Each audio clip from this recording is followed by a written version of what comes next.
Hi, and welcome to another episode of the Vulnerable Scientist podcast. So for this episode, it's a little bit different from the previous episodes. This episode was recorded earlier this year, 2021, with Priscilla Wakarera as the guest. She was the one being interviewed with Dennis Were and Valerie Kimutai. Dennis Were is from Planet Z Africa Media, and Valerie Kimutai is the MD for Science Media Africa. She is my colleague in that space. So I hope you enjoy this episode where she talks about her journey into science. So here's the first part of the podcast. So my name is Priscilla Wakarera. I'm a master's student at Kenyan University. I was born in Kiambu County, which was Kiambu district, right? So I was born in Kiambu. I was also raised in Kiambu. I'm the fourth born in a family of 6 kids. We have 3 girls and 3 boys, which is a really good match. Yeah. My parents were middle income because my dad is a contractor. He's a building and construction engineer, and my mom worked in pharmacy. So growing up really for us was a combination of working with both parents, because my mom would take us to work on weekends to the pharmacy, and then we'd hang out there the whole Saturday. For us it was really for fun because we were really young then, about 5 years old, 5, 6 years, 7 years. So we really grew up around that whole health environment, and it was fun. Mostly we were there for the lunch, because she would take us to lunch, and that's what we really loved, the taking your kids to work thing that they had. And then growing up later, when we got a bit older, I grew up as a tomboy, which is really funny for most people who know me right now. But I really did grow up as a tomboy, and I hung around my dad a lot. So it was really growing up on a construction site. I learned how to paint by the time I was about in class 6. I could paint a full wall. I wasn't very tall. I still am not very tall. So I could just do like half a wall. And that was really fun because it teaches you to broaden your mind, that even though you're going to school, there are other things outside of the whole school environment that you can do. So by growing up around that environment shaped us as kids, because now we were able to maybe spend our weekend at the pharmacy watching your mom selling medicine, having people coming in. You're curious about what is this medicine for, what is this for, things like that, and then now going to the actual physical activity. So we could really do playing with a hammer and an nail. So that was really interesting for me growing up. So yeah, that was basically my childhood. I don't think anything really stood out except the whole fun growing up and playing with kids in the village thing. That was really interesting for us. Yeah, you mentioned you're growing up in the pharmacy environment. I usually save this for last, but Planet Wizard, most of us are actually pharmacists. I think you're privileged. Some of us, when we started pharmacy, we didn't even know what it was. We just went to pass. My mom really loved discussing what the medicines are for, because I'm really curious. And then maybe some of the times when your parent is pharmacy, they tend to prescribe medicines for you instead of taking you to a hospital. So usually she'd say, you tell her you have this problem, and she'd just tell you, we'll go pick this up.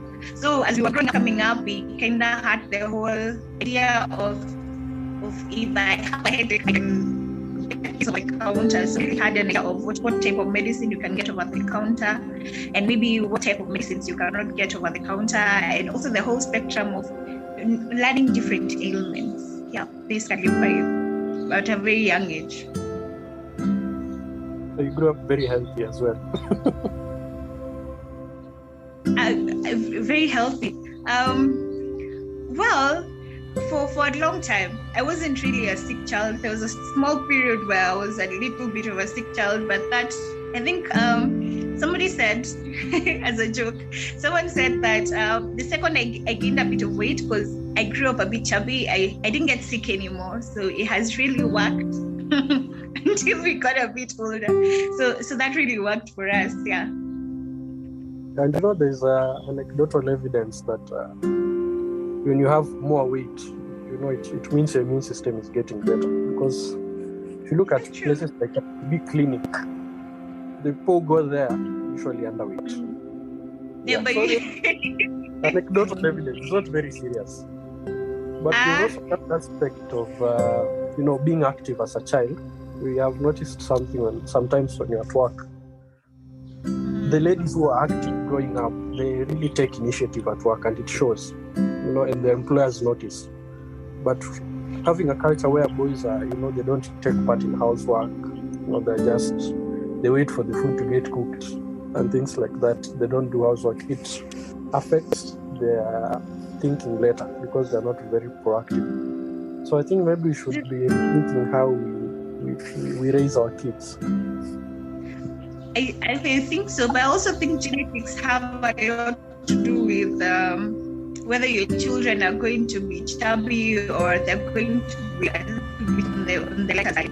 Because sometimes I've seen people who have really, really tried to have some of their chubby children put on diets so they can be skinny, and then I've seen people struggle to feed their kids more than twice a day, about 4 or 5 times, for them to gain weight, and they never actually gain weight. So as long as your child is physically active, as long as they're mentally active and they're healthy, that's good. Because the whole being chubby and being skinny thing as a child, that really has more to do with genetics than with the actual food you feed your children. Yeah. So let's move to your education. How was education like for you, from the primary, high school, to campus, and to where you are right now?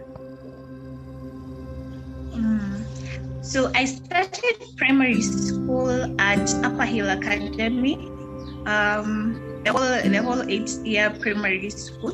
It was very interesting because I was very inquisitive as a child. I was also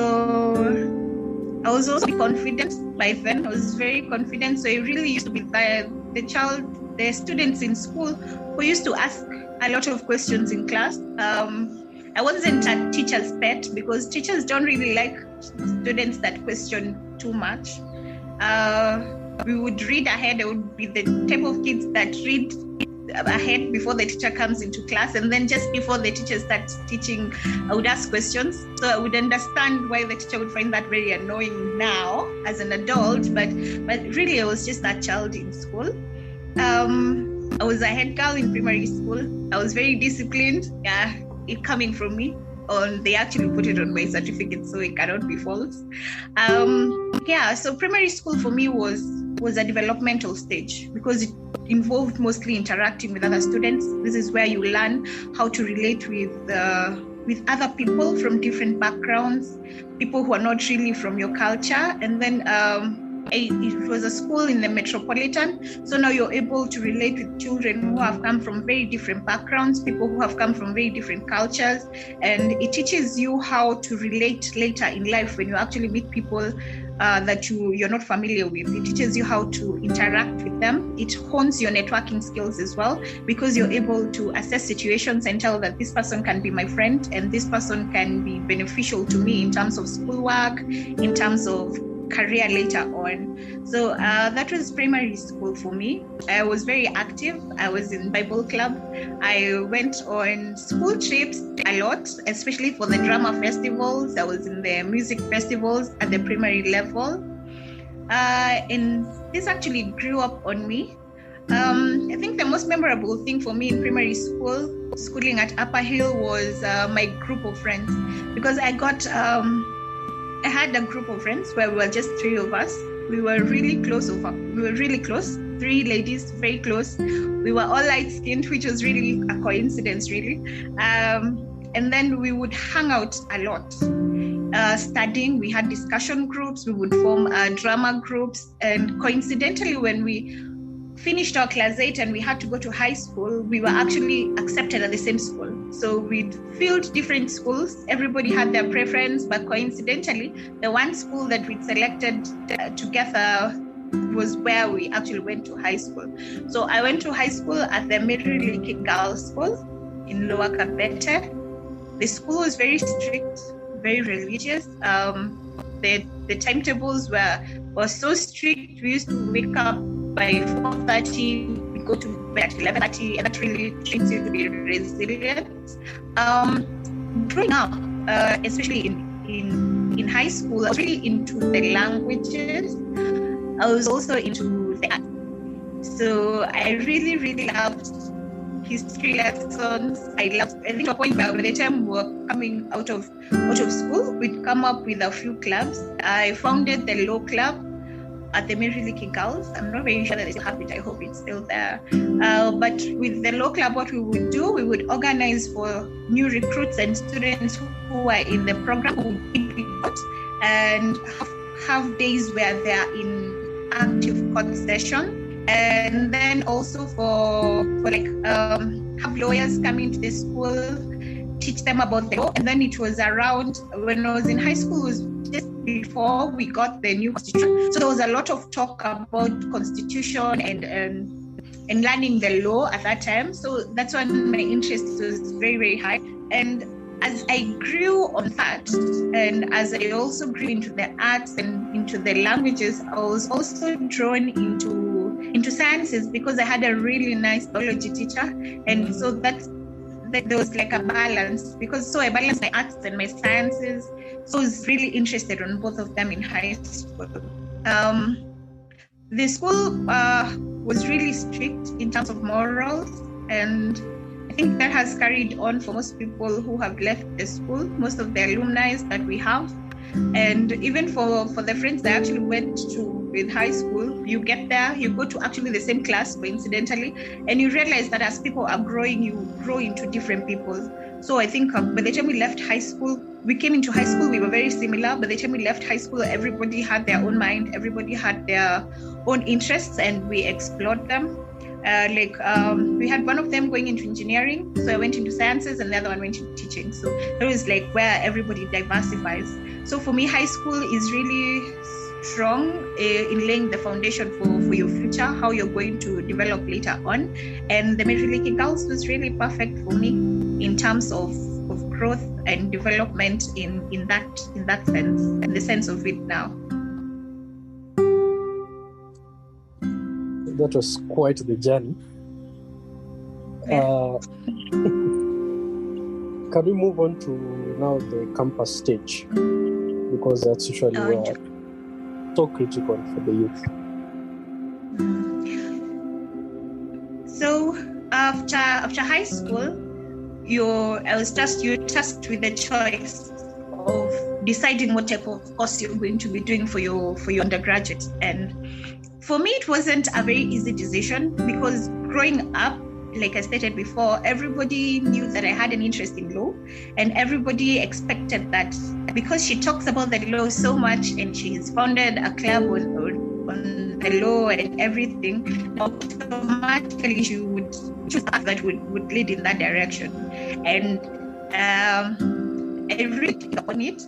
But then when I was in high school, I also grew a very big interest in the sciences. I had a very good biology teacher. Her name was Madam Karithi. She was very hands-on with it, and she really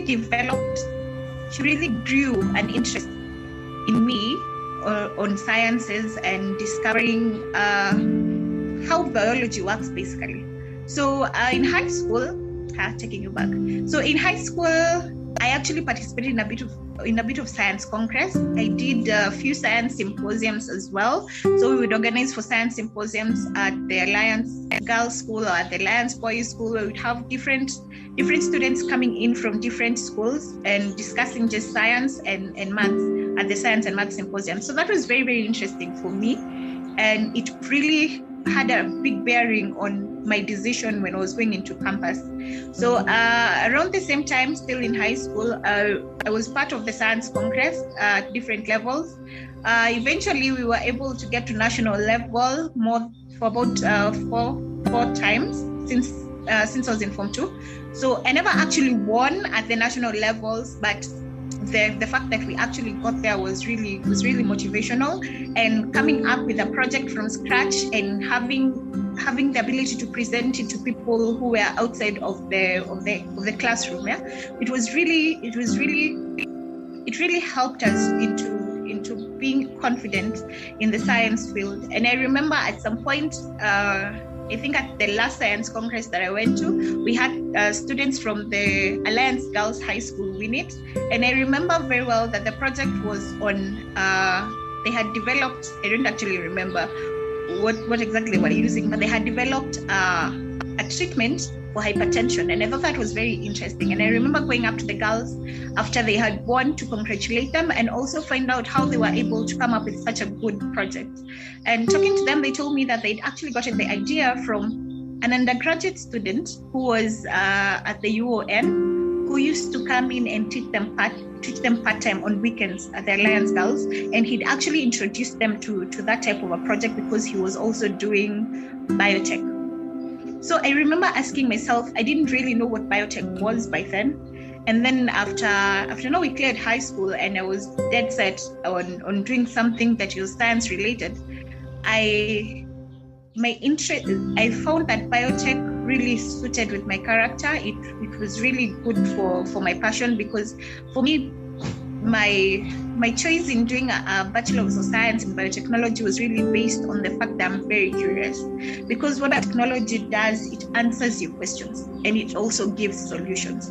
So it wasn't like a theoretical thing where I'd ask like, what treatment can we use for this type of problem? It actually tells you, yeah, you have this problem and this is a sample solution that you can use. And for me, that was that's actually why I actually went into studying biotech. So when I applied for biotech, I selected to do my studies at JKUAT. The reason I chose JKUAT for my undergraduate was because they had an institute for biotechnology research, and by then I didn't really know what the institute was, but I automatically assumed that by studying biotech I would be automatically admitted into the Institute for Biotechnology Research at JKUAT. Unfortunately, that's not how the program works, but if you're inquisitive enough, like for us, we got an opportunity to actually work at the facility when you were free, when you did not have classes. And I think for me, going into campus, into JKUAT was really a good choice for an undergraduate in biotech. The course is all-rounded. For me, initially, I thought it would bear more courses in health and medicine and in that like, but mostly the units were based on botany. I was a bit reluctant at first because I remember being in first year and going to the biotech coordinator at the time and inquiring whether they're going to diversify the units later, and they told us not really, but that would be the basis for it. And I don't think it was a problem really, because at the end of the day, in as much as the courses were really botany based, we are able to diversify into other areas like immunology and what have you later on as you grow on the unit.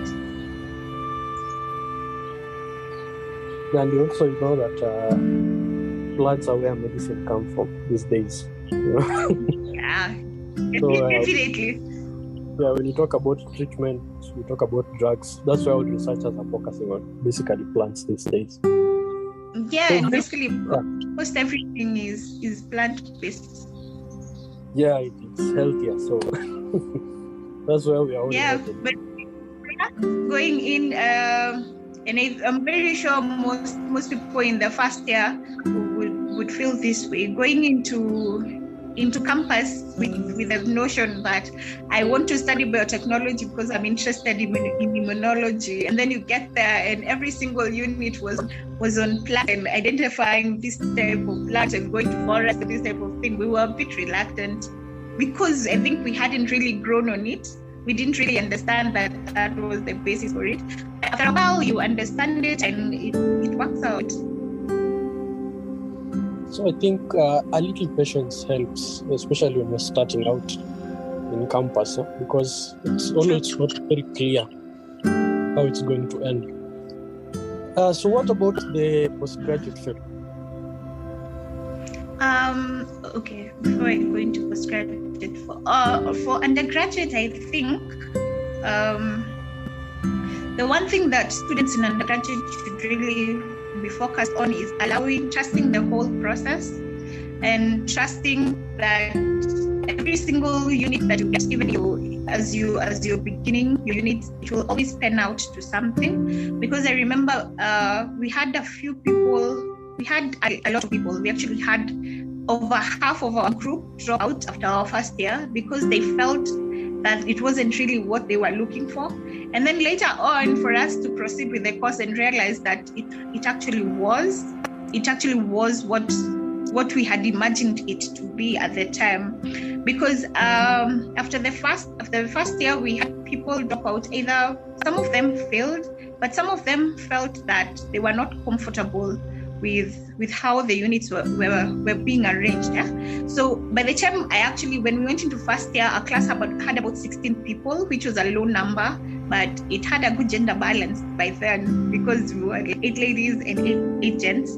And then after the first year, we were left with about 8 people. After that, we left with about 3 or 4 people, and our group had to actually be joined with a group that had come after we had joined. So later on, we were actually merged with another group because we did not have quorum for how many people that could be taught for that unit in a semester. So I think people should really be placed in undergraduate. When you go into a course, you should really know that this is what I really want to do. This is something that I have dedicated myself to do. Units are not very difficult if you study very well. So also avoid failing units because that a lot, and they have to drop out of the course as well. So after my undergraduate, I stayed for a while. I stayed for about 2-3 years before I actually decided to go into my postgraduate studies. The reason I chose to do my master's in biotechnology was because I did not want to specialize by choosing a specific field.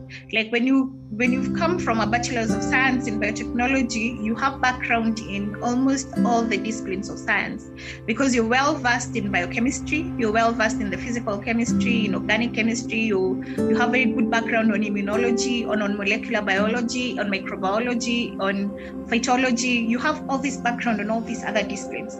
So we actually used to say, or it's actually said, I don't know whether they still say, but we actually used to say that biotech is the umbrella of the sciences because you get to do a little bit of everything that the whole course in the whole bachelor's of science involves. So it's like you did a bachelor of science mainly, and then you specialized on the technology part. So when I decided to do my master's, I wanted to do something that was also in line with biotech. I wanted to do something that would match with that field. I did not want to go directly into choosing either doing microbiology specifically because I did not want to close myself up to opportunities. I wanted to learn the whole spectrum and then know the in-depth of it. And in KU, they were offering that, and the courses, the timetable was so well drafted because I was working at the time and I did not want to do a part-time course. So I actually wanted to do my postgraduate and work at the same time, but also do it full-time.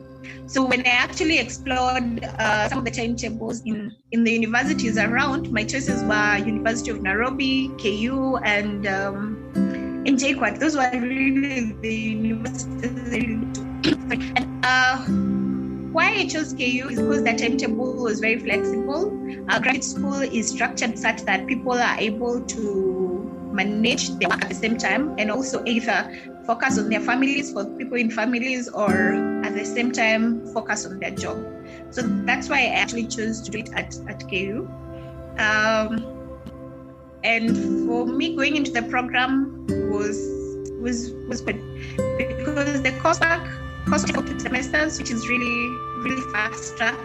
You get to learn a lot of things very fast, and then you get to the biggest part of the postgraduate studies, which in this case was really getting a project now. Most people who go into their postgraduate studies, especially when you're going into your master's, because a PhD is a bit different. When you go into your master's, most people do not really have a project that they plan on working on. So you go, you finish your coursework, and now it's time for you to go into your project work. So you can have your thesis for graduation. Realize that you do not have a project to work on. And then you also realize that projects are very expensive. And funding the project, self-funding the project sometimes is not very sustainable, and it tends to limit people. It tends to limit you on how far you can explore a certain subject. So for me, getting a project took a bit of time. I think it took me about 6 months to actually land on a project that I was comfortable in. Within this period, I'd come up with a project on antimicrobial resistance. And my project on antimicrobial resistance, I really wanted to do it at Kemri. I talked to a doctor at Kemri, and the problem at that time was we couldn't secure funding on time because we kept waiting for the funding and we didn't really know when it would come in by then. So around the time as I was still waiting, we had the concept paper ready, everything was ready as we were waiting to get to be informed whether we would be getting funding for the project. I got a call from one of my mentors, and he informed me that there was an opportunity still at KU where I could still work in microbiology because it was an interest for me, but slightly different because it wasn't really on medicine based or that type of thing. It was on soil microbiology. So for my postgraduate, when I was actually went to KU and met my supervisors. I met Dr. Ezekiel Mugendi. He had just received a grant from the Future Leaders African Independent Research Scientists. The grant is usually for early career scientists like himself. So in his project, he required to have a team, and I was lucky to have been selected to be part of his team.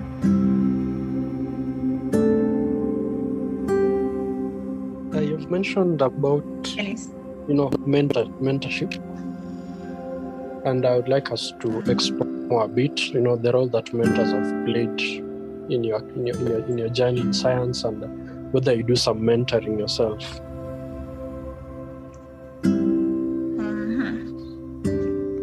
I think for when you're an undergraduate student or when you've just gotten into the sciences, the one thing you should really be very keen on is getting a mentor in your field. Always have somebody who is well versed in the subjects that you're interested in. And what this does is it keeps you in check. You're able to put yourself in check, because when you have the tough questions like when should I start my master's studies, you have somebody who tells you can start immediately. You can just sign up and just finish your undergraduate, go instead of tamarking for too long, you could just enroll into a program and then you can start tamarking when you're enrolled in a program. And having a mentor is very important. Personally, I have a mentor. My mentor is Dr. Patroba Ojola. He's a lecturer at the Kenyan University. Actually, when we met, I didn't really know what path I wanted to choose for myself by then. I work at a water company. I was working in management. I remember going to him and I told him I've been working in management for a while and the business is doing well, but at heart I'm a scientist and I really wanted to go back into the sciences. So and he advised me on the right path. Having a mentor guides you on how to draw out your plan. Sometimes we plan like, I'm going to have to do my PhD at some point, but having somebody who has gone through the whole process to walk you through it really works, because they advise you on the challenges that they have encountered themselves and how you can avoid those situations. Also, you should also have at least more than one mentor. In terms of your career, have somebody who is very specific with you, and then also have a mentor for your career development. Somebody who is not necessarily in your field, but somebody who motivates you to be more than a basic scientist. Because what happens mostly in sciences and for most of our mentors is they'll probably advise you to do academia a lot. But having another mentor who is also on the side may help you grow, even as you grow in academia or as you grow in industry. They'll be your guiding stone. You have somebody who helps you to keep tabs on your milestones, and also advises you on the outside of the science field. So personally, I do not have a specific person that I mentor, but I have younger students who are in their undergraduates who come to me for support, and I offer it openly. We have a few students who've been working in microbiology who've been coming to our lab, and we've been working with them very well. And for the undergraduates, most people tend to pick a mentor later, but I think as soon as you're in your first year, you should have somebody that you're able to talk to throughout. You can have a mentor who is able to give you a few activities for you to do. Like, for example, if they have a project and they don't necessarily need another person included in it, but there are things that they do themselves, they can actually train you on how to work either in the lab, to write reports, on how to formulate manuscripts earlier on if you actually think that you actually need to. So having mentorship is really important. Something else that is very similar to mentorship is going into programs that are available either in campus or even online. We have platforms that are available for students where you're able to look for scientists. I think there's one called Science Mentors, where you can go on it and actually declare what your interests are online, and then they will match you to somebody who is in your field who will mentor you through it. There are people who do blind mentoring, where they select somebody, especially people from income countries. So far, I think they've been mentoring people from lower income countries, and they've been guiding the field of science. And I think that's an opportunity that anybody who's growing in this field should really take up on. You could also select somebody who you could have maybe one of your lecturers, somebody who inspires you to be better, or somebody you look up to, and you could just ask them, "Hi, would you like to mentor me?" And most people will say yes, because it's really not a lot of work mentoring someone. So nobody would turn you down for such an opportunity. So you really just have to have confidence in yourself and to identify somebody that has an outlook that is similar to what your project used to be. Like, if you look at somebody, like you could look at a certain person and decide, I would like to become a professor in future. Now, this person just became a professor, and I would like to know what their journey was and how they grew. And I think if you are able to interact with that person, they'll be able to guide you up to that level. Yeah, and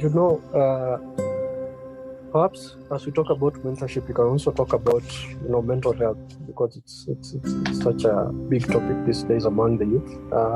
So what has been your experience with mental health, especially when you're juggling academics and the other aspects of life?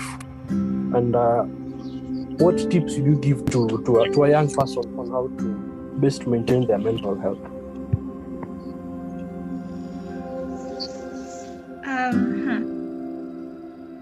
Mental health is really key, especially when you're going into your postgraduate studies. I think growing through the undergraduate studies, we're able to have a good life, social life, school life. You're able to have friends outside of the classroom and to grow. But now, as you go into your postgraduate, it gets very lonely, especially going into postgraduates, because most of your time is on your project. And some of the mental health issues that are very rampant, especially for postgraduate students, is imposter syndrome. And personally, I have actually experienced that a lot. We still continue to experience it, and it's a very big issue on people, because you're not able to actually go through your full potential, because you keep thinking that because these other people have done this longer, then they must know things that you don't know, which is true. And when you're asked to do presentations or to discuss your project or talk about your work, you tend to feel as if you're not doing enough. And I think the imposter syndrome is the biggest issue that we have in the sciences, because people tend to think that just because they're learning a subject or because it's new for them, that they're not good at it, and it tends to hinder your development. Because if you have imposter syndrome and for example, there's a conference proceeding coming up, most people do not sign up for it because they're thinking some people in the audience are professors, these people are doctors, and I'm just a master's student. So possibly, what if I'm wrong? So it really plagues people and it hinders your potential. So imposter syndrome has been the biggest issue in terms of mental health challenges. And what it does, it leads to anxiety. Because every time somebody asks you about what you're studying, instead of automatically being cheerful and going into what you do, what people do is they freeze up and you start becoming anxious, and you're thinking, what if I tell this person what I do and they don't think it's enough? Like, what if other people are doing better than I am? And that is usually a very big issue for most postgraduate students, and it prevents them from exploring their potential to the fullest. Like there'll be a call for abstracts, and because you're suffering from imposter syndrome, you'll not give it up. And you have people who do not have these issues handing in their abstracts, and their careers tend to progress faster. I also think most people tend, because postgraduate life is very lonely, because most of the time especially if you're working, you have an 8 to 5. You're doing your studies in the evenings. You're doing your studies on weekends as well. Sometimes you plan on having a weekend at home and realize that you have work in the lab that you may need to work on.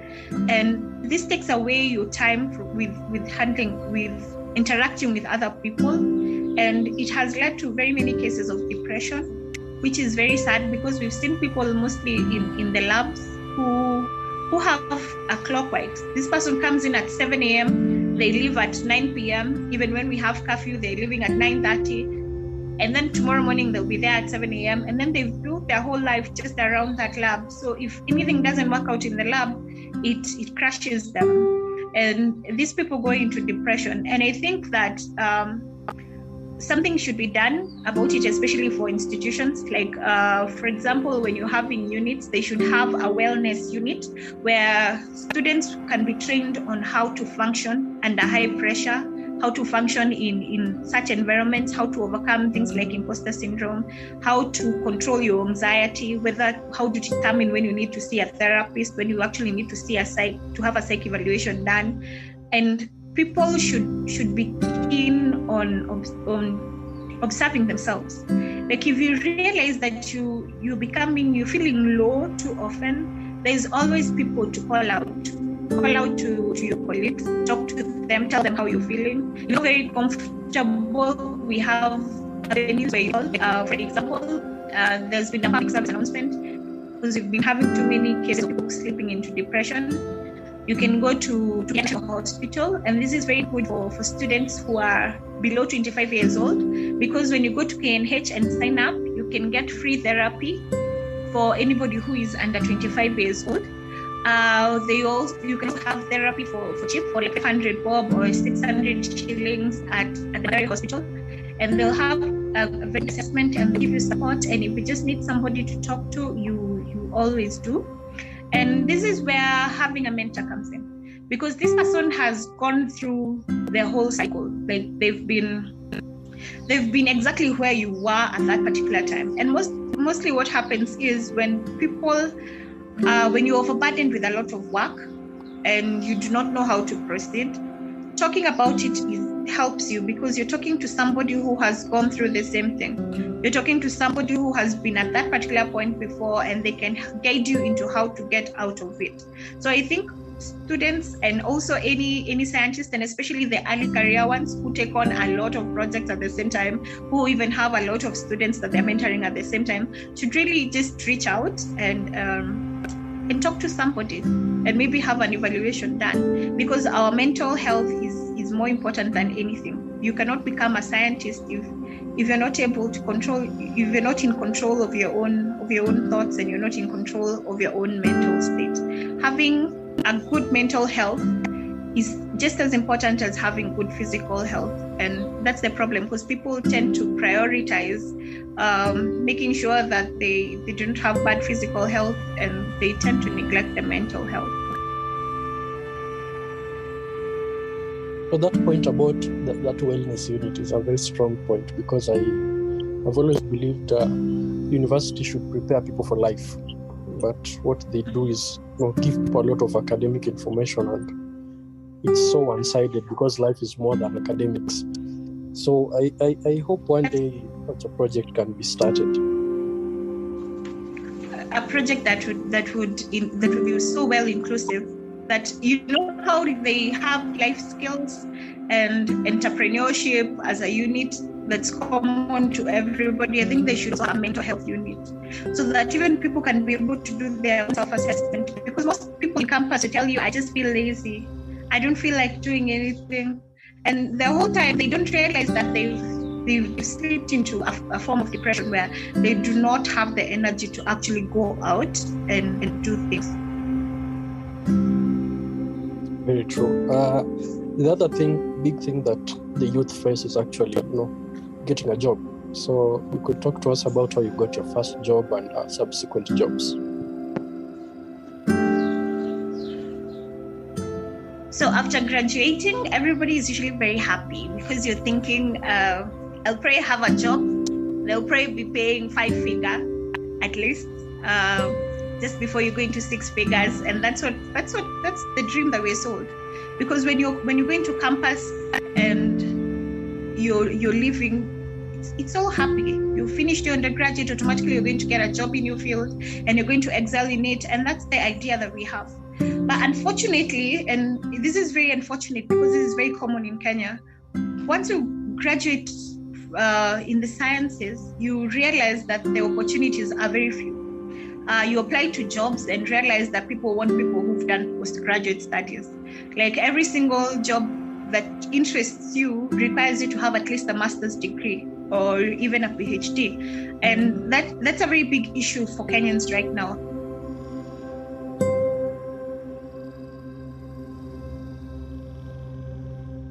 And especially when you've done a course such as biotechnology, who are really working in biotechnology right now at very good research positions, have done it as a second degree, because the whole advent of studying biotechnology is still very new to Kenya. So most people did it for their masters, they did it as a second degree abroad, and others are doing it for their PhD. So most of these positions are tailored for those people. So when you've just come out with your undergraduate degree, you realize that the opportunities that are available are not very many. So the first advice I would give to any students or anyone who is going into the science, take every single attachment you can find with clothes. Because I remember for me, we used to have very long breaks. For the long breaks in between semesters, there would be about between 4 and 5 months, which is a very long time to stay at home.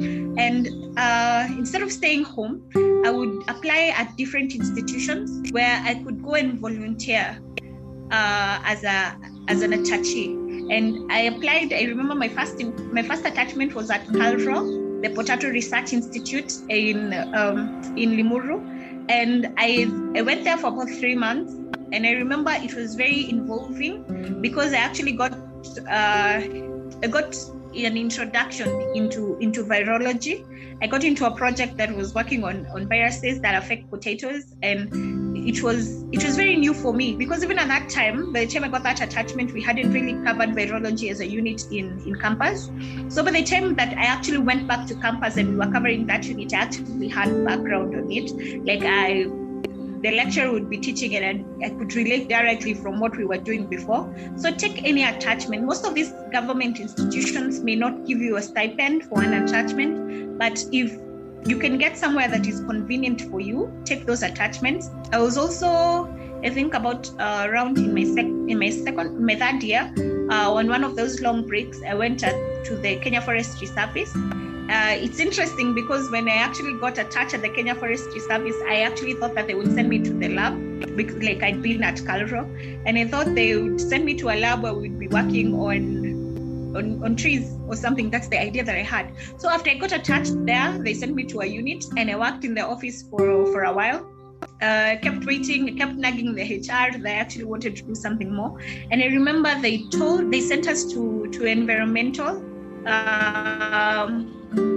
inside the forest. And I remember the person who was in charge told me that you do not have to limit yourself. That just because you wanted an attachment in the lab and you have come to KFS and you were not assigned a lab, you shouldn't quit on the attachment and prefer to go elsewhere. You should be ready to learn about other aspects of science that are available to you. So mostly on that attachment, most of it was environmental work, mostly dealing with trees, different types of trees, and learning how they're grown, how they select them to be specialized for the different regions, and also taking care of them in the nurseries and new varieties that they were grafting. So basically that's what the attachment was for. And for me, I think it was very interesting because it helps you to learn that there is something outside of what you're used to.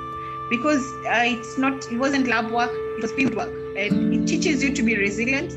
You'd come in all dressed up, get into overall and gumboots and go into the forest, into the mud for a full day. And that teaches you what a real scientist is. Because scientists are not just theoretical people, they're practical people.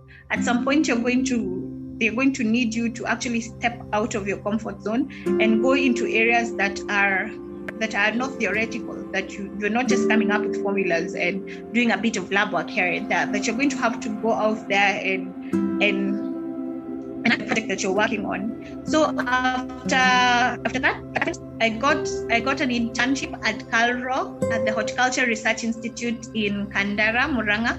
So and I think that is where I think that was the most key one in terms of attachment and the internships for me, because at Calro they send you to very different labs. You stay there for about 6 months.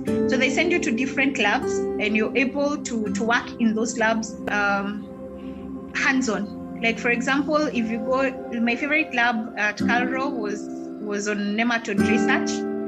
I didn't even know what nematodes were by then. So you're going into a lab and learning basics. It's like you just started a new unit in campus. So take as many attachments and as many internships as you can, because once you step into the job market, people won't ask you what you learned in school. People will want to know, what skills do you have? How do you get skills except by actually working at these places? So most people are afraid of going for internships that do not offer a stipend. Some of the internships at really good places ask you to pay to be there. Like at Calro, HRI actually had to pay a small monthly fee for you to actually go there and learn and get the experience. So really you're not paying to work for them, you're paying to get the skills. And I think it's really worth it. It's really worth your time, and it's really even worth the money, because the amount of money that they ask you to pay is really just for facilitation, and it's not much compared to the amount of wealth that you're going to get from it. So after I was done with my internship and I started tarmacking for a job, unfortunately, like I mentioned, in the Kenyan market, 90% of the jobs that you get interviewed for are going to be in quality control, especially when you've done the sciences, when you've done biochemistry, when you've done analytical chemistry, when you've done bachelors of science, when you've done biotech. The jobs that are available in the market are quality control.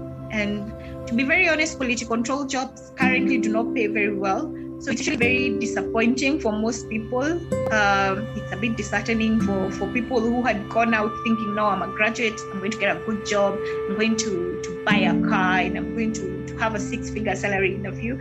And really, what you should really focus on in your first years after leaving campus is gaining skills. Focus on gaining skills. It doesn't matter how much you're being paid, as long as you're able to get yourself there. Okay, don't take jobs where you're not able to actually afford the fare to get there. But as long as you're able to actually get there, take the jobs that are offered. So for me, I actually got a job in quality control for Spa Aquam in Rowota. It was a new experience because it was out of town. I grew up in Kiambu, so I grew up around Nairobi a lot. So now I had to travel all the way into southern Kajiado in Loitoktok, and I had to work quality control there. It was a new area, so adjusting was a bit hard. But the thing with small farms and companies that are just growing is there's a lot of room for you to grow. So if you're able to get into a small farm, you grow more than going into a very big farm, like for example going into Coca-Cola, which is very good and they actually pay very well, but chances for you to grow career-wise, but once you start in quality control, are usually fewer than when you go into small farms. So as I was working at Spa Aqua for about a year in quality control, they needed somebody to work in management, and I was already there, and I started on management. So now I was working management and working quality control at that time. So I worked management and quality control for years until I actually set out to do my master's. So I still work there. So that's good because it gives you a cushion, and I'm able to strengthen, to grow myself by going back to school.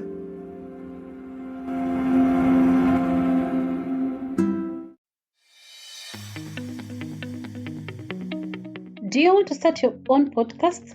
Start with some simple gear that you already have and a quiet space. Simple gear includes a microphone, editing software, and host of your podcast.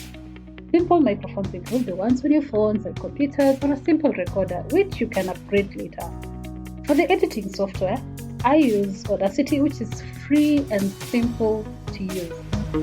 Buzzsprout, which over 1,000 other fellow podcasters like me use, is one of the podcast hosting providers you can use. Buzzsprout has helped me link my show on every major podcast platform.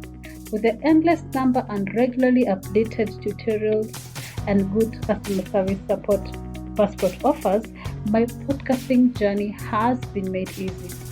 Following the link in the show notes, let Buzzsprout know we sent you.